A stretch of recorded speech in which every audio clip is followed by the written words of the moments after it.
The inspiring story of Alfred Nobel. Introduction.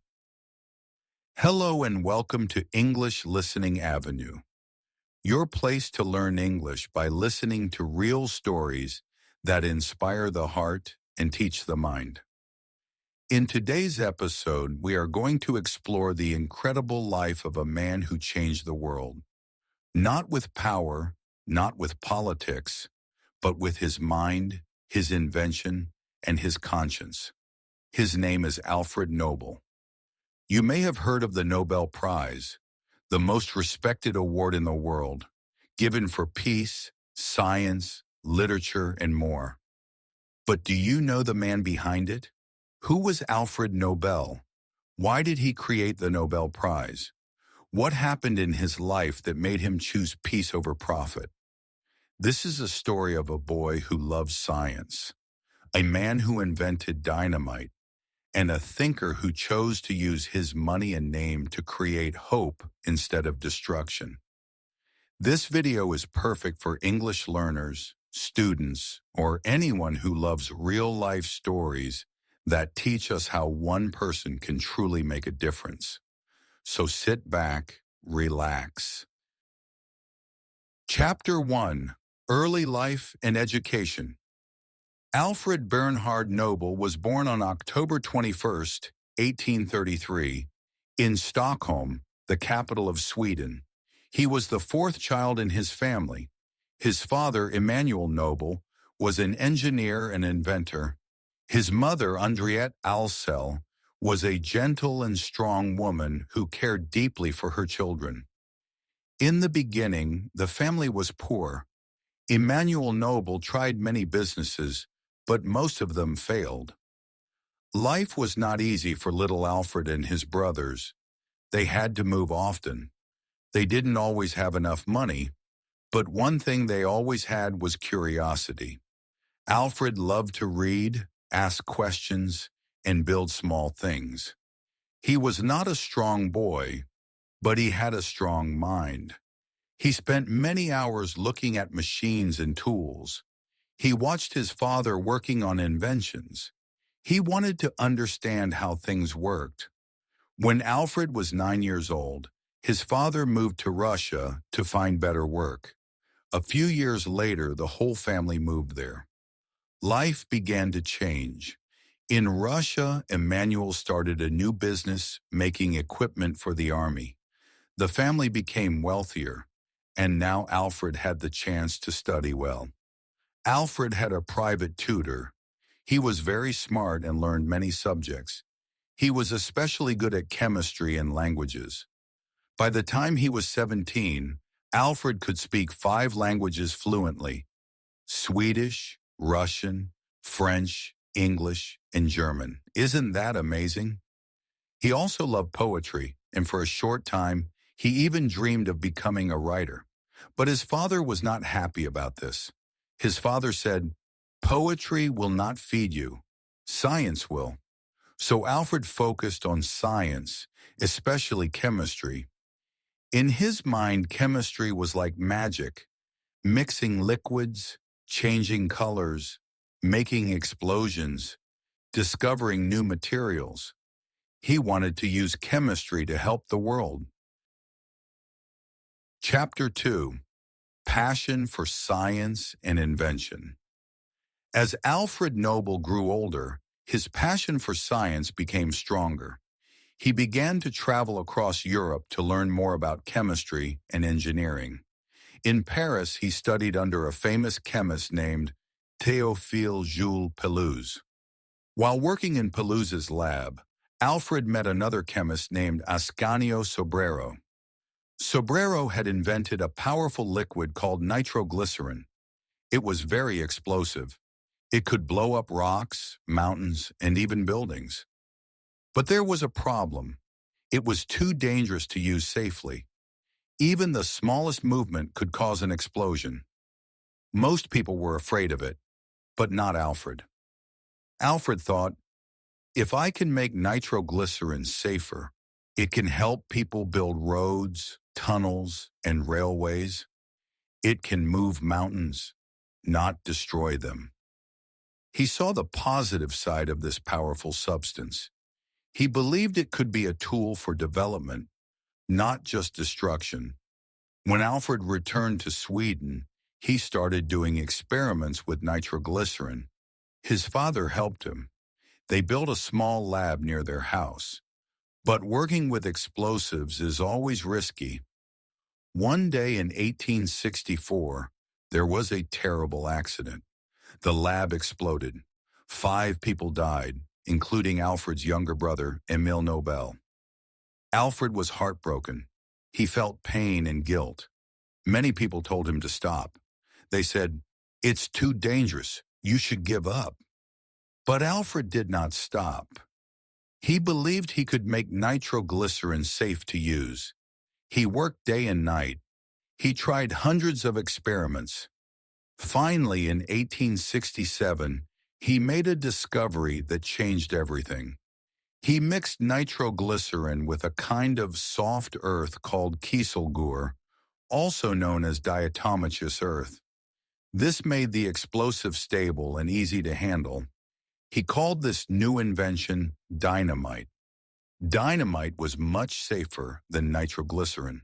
It could be carried, stored, and used for blasting rocks and building roads and railways. It was a huge success. Alfred said, "My inventions are meant to improve life, not destroy it." Dynamite made Alfred Nobel famous and rich. He started factories and laboratories in more than 20 countries. He received patents in many parts of the world, but success also brought fear. Many governments started using dynamite for war and weapons. Alfred was upset. He didn't invent dynamite to kill people. He wanted it to help build the future. This conflict in his heart would stay with him for the rest of his life. Chapter 3: Fame, Fortune, and the Inner Conflict. After Alfred Nobel invented dynamite, his life changed quickly. People from around the world came to buy his invention.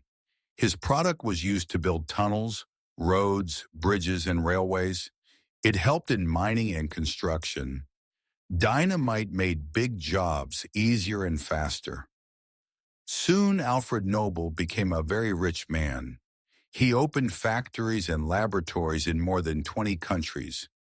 He worked with scientists and engineers from around the world. People began calling him the Dynamite King. But this title didn't make him happy. Alfred thought, "I did not want to be known for destruction. I wanted to help build a better world." He had money but not peace. Even though he had fame and fortune, Alfred Nobel felt lonely. He never married. He moved often from one country to another. He spent most of his time working. He loved books and learning, but he had very few close friends. He once said, "Home is where I work, and I work everywhere." Despite his success, something inside Alfred began to trouble him deeply. He learned that some countries were using dynamite for war. They were turning his invention into a weapon. Soldiers used dynamite to destroy buildings, trains, and even people. This broke his heart. He wondered, did I create something that will hurt the world? This question stayed in his mind for many years. He began to think more about his legacy, what people would remember him for after he died. A shocking newspaper story. In 1888, something strange happened. Alfred's brother Ludwig Nobel passed away, but a French newspaper mistakenly thought it was Alfred who had died. So they published an article titled, "The Merchant of Death is Dead." In the article, they wrote that Alfred Nobel had made his fortune by killing people faster than ever before. Alfred read it. He was shocked and hurt. He realized something. This is how people see me. This is what they will remember when I die. Chapter 4: The Nobel Prizes a gift to the world. After reading the newspaper that called him the Merchant of Death, Alfred Nobel was deeply hurt. He began to ask himself, how can I change what people think about me? How can I leave behind something good? He did not want to be remembered for dynamite or war. He wanted to be remembered for peace, science, and hope. The idea was born.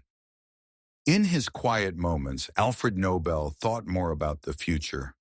He said, "One day when I am no longer here, I want people to remember something good I did." So he made a big decision. He decided to give away almost all his money to start a special award, a prize that would honor people who helped the world. This was a very rare idea at the time. Rich people often left their money to family, but Alfred Nobel wanted to give his fortune to the future. He began writing his will, the document that tells what happens to a person's money after they die. In 1895, he wrote, "The interest on my money will be used every year to give prizes to those who, during the past year, have done the greatest good for humanity." What are the Nobel Prizes? In his will, Alfred Nobel listed 5 categories for his prize: physics, for discoveries in science; chemistry, for helping understand materials and reactions; medicine, for healing and saving lives; literature, for beautiful and meaningful writing; peace, for those who work to stop war and promote harmony. Nobel wrote, "These prizes will reward those who work not to destroy, but to create, to cure, and to inspire." After Alfred Nobel died in 1896, his will was read. People were surprised. Some were even confused. But slowly, his idea became real. The first Nobel Prizes. In 1901, the first Nobel Prizes were awarded. People from all over the world watched. Scientists, doctors, writers, and peace workers were honored. From that year onward, the Nobel Prizes became one of the greatest honors a person could receive. Today, a Nobel Prize means you have done something great for the world. A new legacy. Because of this one idea, millions of people now know Alfred Nobel not as a man of war, but as a man of peace. Today, Nobel Prizes have been given to great scientists like Albert Einstein, peace leaders like Mother Teresa and Martin Luther King Jr., writers who touched hearts with their words.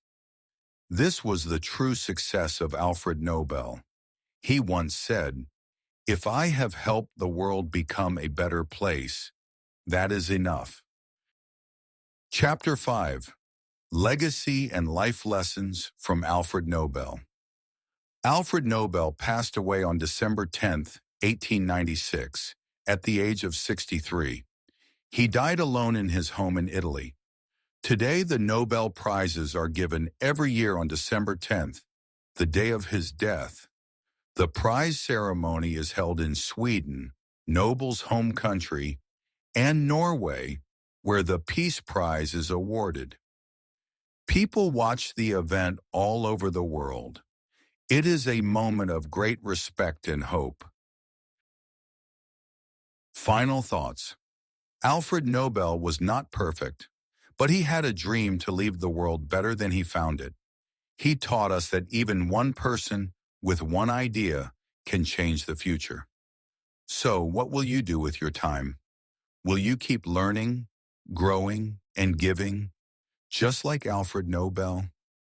Learn from yesterday, act today, and build tomorrow.